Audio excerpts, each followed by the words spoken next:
After 36 years at Dimensional, what do you take pride in what we've been able to do? I think it's A, that we're motivated by empirical work, and B, that we're honest about it.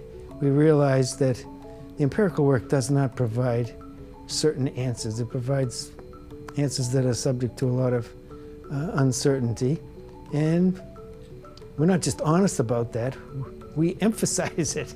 It's not what's best for the firm, it's what's best for your clients. If there's ever any question, that's what you have to do.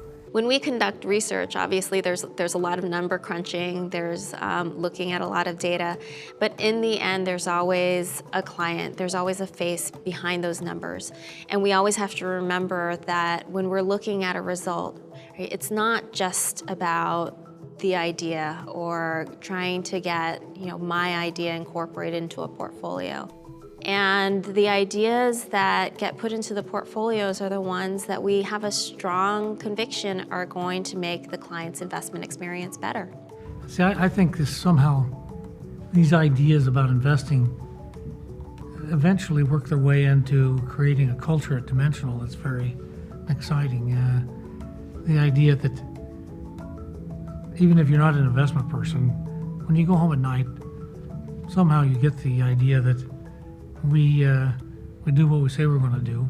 When you find a set of ideas that you can truly believe in, it becomes a joy to go out into the world and talk about them. We can really make a difference for investors all around the world. It's really about changing the way people think about investing, and that's what drives me every day. When you can look at markets and see on those ideas of what really matters, you can see markets differently.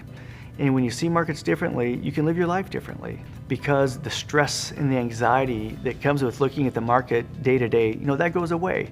In every way, we're basically asking every person around the firm to look at their function, look at their role, and think about ways to own it, have responsibility for it, and get better at it so that the collective outcome is much, much better for the end client and lines up well with the mission and the purpose.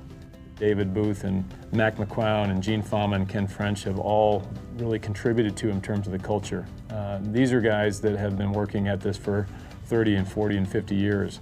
And in my view, they're working as hard on the subject as they ever have. So it's a daily repetition, it's a habit of always looking for the best solution, always looking out for the client.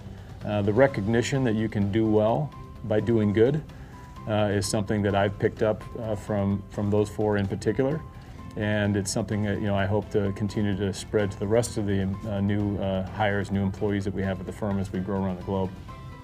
I think we have an environment where you can take pride in what you do. The philosophy we have enables people to stick with it. And returns we've been able to achieve have enabled people to live better. So we really do serve a higher purpose.